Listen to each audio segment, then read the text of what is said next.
Magandang umaga ho sa inyong lahat. Pakibati po ang inyong katabi ng magandang umaga.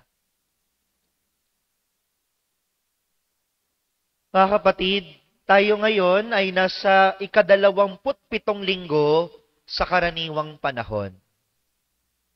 Alam ninyo, bagamat makulimlim at maulan-ulan, napakainit ng pag-uusapan natin ngayon. Una, tandaan, ang salita ng Diyos, hindi lang basta nagbibigay ng konsolasyon sa mga pinagdadaanan natin sa buhay. Minsan, ang salita ng Diyos, nanggigising ng konsensya. Masakit pakinggan. Pero bagamat masakit, kailangang pakinggan at isabuhay. Hindi mo lang papakinggan ang salita ng Diyos kapag maganda at masarap sa pandinig. Pakinggan mo din kahit masakit at nanggigising ng konsensya. Dahil, ang pag-uusapan natin ngayon ay tungkol sa diborsyo. Ang paninindigan ng simbahan simula pa noong una ay hindi nagbabago tungkol sa kasagraduhan ng kasal. Tutol ang simbahan sa diborsyo. Kaya una, kayong mga mag-girlfriend at mag-boyfriend pa lamang, bago kayo magdesisyong magpakasal, ulit-ulitin mo, araw-araw, gabi-gabi, tanungin mo yung sarili mo, sigurado ka ba? Kasi hindi biro yung papasokin ninyong buhay. Sigurado ka na ba sa taong ito? Mahal ko ba talaga siya? Siya na ba ang gusto kong makasama habang buhay? Ang nakalulungkot sa panahon ngayon, ang mga kabataan, binabase ang pagmamahal sa itsura. Pagpasok sa standard, chinito, kilig na kilig. At ang nakalulungkot, nagkakilala lang kanina, nagligawan, mamayang gabi, sila na. At meron pang mas malupit, hindi pa nagkikita, sila na. Through online. Mga kapatid, palagi niyong tatandaan, yung itsura, lumilipas. After 20 years, ganyan pa rin ba yung itsura niyan? Hindi na.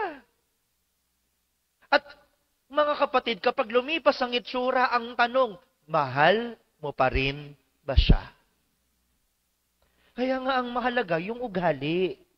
Kilalanin mo, kilatisin mo. Alamin mo yung pinakamabaho, pinakamapangit, pinakamaduming ugali niya.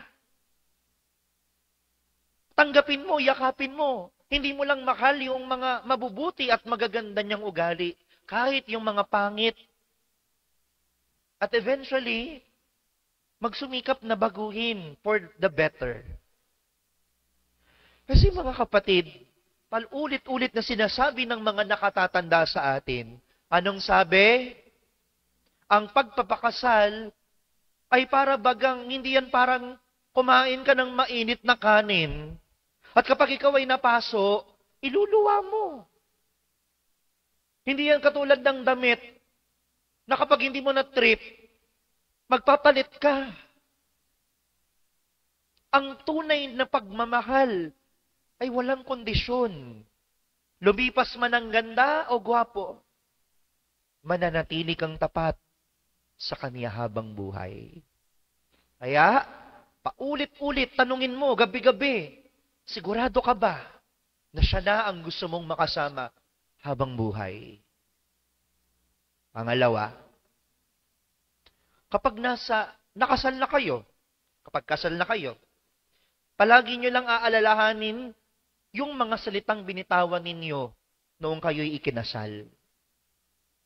Dahil ang kasal ay hindi lang basta pangako. Dahil ang tao kapag nangako, napapako. Sasabihin sa'yo niyan, hindi kita iiwan. Hindi kita ipagpapalit. Aba, nag-away lang kayo. Nakakita na ng iba. Iniwan ka na't ipinagpalit.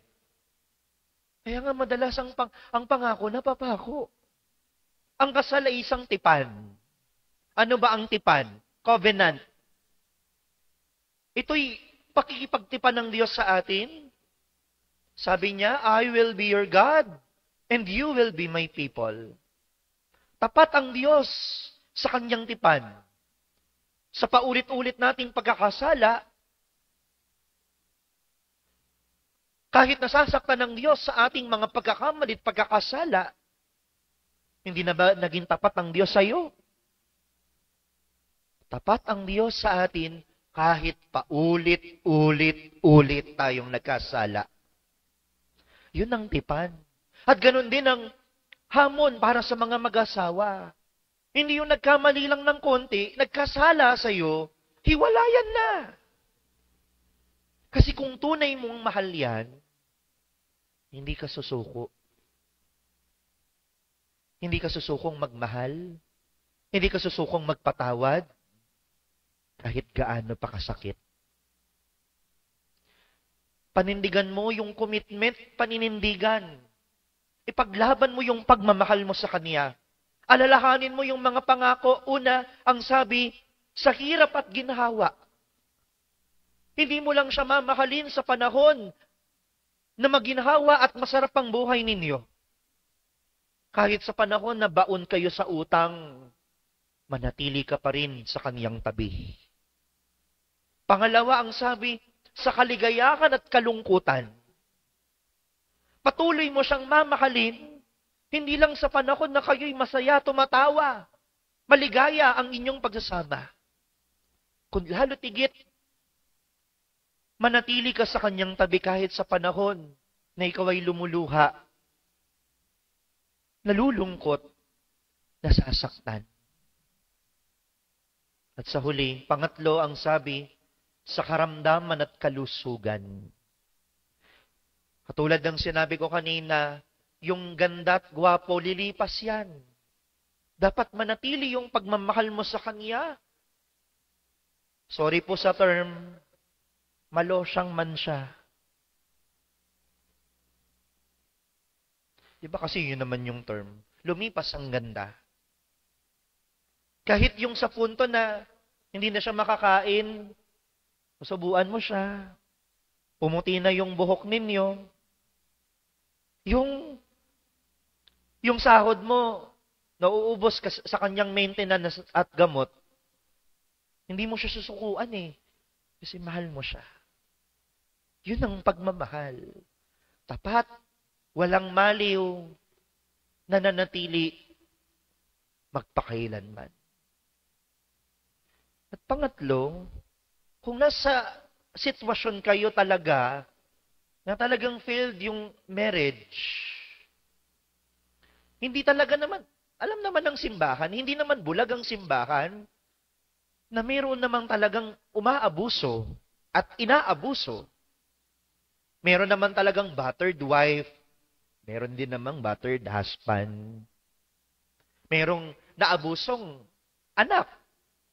Hindi bulag ang simbahan at hindi lalo tigit, hindi bulag ang Diyos. Pero ang tanong, nagawa na bang lahat? Na-exhaust na ba lahat ng means para ma-save yung marriage? Sa simbahan, meron pong komisyon ng pamilya at buhay at marami po silang ginagawang mga activities para manumbalik yung alab ng pagmamahal sa isa't isa. Magkapatawaran, magkaunawaan, magpasensyahan sa isa't isa. Ganon din, yung paggabay at pangangalaga sa mga anak, napakalaking tulong nun eh. Meron po tayong AJ, meron po tayong ICMEC na makakatulong sa inyong pagsasama. Lumapit ka na ba sa mga kaibigan mo para tulungan ka na masave yung inyong marriage? Humingi ka na ba ng payo sa pari para kayo'y manatili sa inyong tabi, sa isa't isa? Pumunta ka na ba sa counselor para tulungan ka na isave ang inyong marriage, maraming dapat gawin eh. Maraming, no? Tulong ang dapat. Pero anong gusto kagad ng tao? Bumitaw. Kumawala. Yan ang hirap, mga minamahal ko mga kapatid. Tingnan ninyo, kapag nangyari na mapasayang diborsyo, magpapakasal pag nag-away, maghihiwalay. Magpapakasal sa iba ulit, pag nag-away, maghihiwalay ulit. Mahahanap na naman ng iba, magpapakasal, pag nag-away, maghihiwalay ulit. Paulit-ulit. Biruin mo, puro panganay. At ang tanong, sino ang pinakakawawa? Ang nanay ba? Ang tatay ba? Hindi. Ang anak. Karaniwan, ang mga anak na produkto ng broken family ay wasak at durog. Karaniwan sa kanila nagre-rebelde. Kaya huwag kang magtaka, yung anak mo palaging nasa labas. Palaging nasa kaibigan. Kasi hindi niya matanggap na pag-uwi sa bahay, yung kanyang nanay, yung kanyang tatay, mayroong iba. Tandaan niyo itong sasabihin ko. Ang dalawang mag-asawang naghiwalay, makapag-move on. Makahanap ng iba, dahil may magmamahal siya, may magmamahal sa kanyang ulit. Makapag-move on, maghihilom yung sugat, dala ng failed relationship. Pero ang anak, hindi naghihilom yung sugat. Siya pa rin yung durog at wasak, at hindi niya matanggap yung realidad na yung tatay at nanay niya'y magkahiwalay. Anong gusto ng simbahan? I-save hanggang kaya ang marriage. Maging sigurado ka bago ka pumasok sa pagpapakasal. Sigurado ka na ba talaga sa kanya? At kapag kayo'y kasal na, manatili na tapat at mahalin at magpatawad sa iyong asawa. Yan ang plano ng Diyos sa pamilya.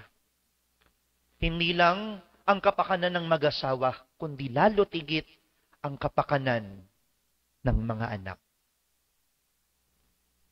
Pero, baka mamaya sasabihin naman ng iba, magpapakasal na lang po kami sa sibil. Tandaan, hindi kinikilala ng simbahan ang kasal sa sibil.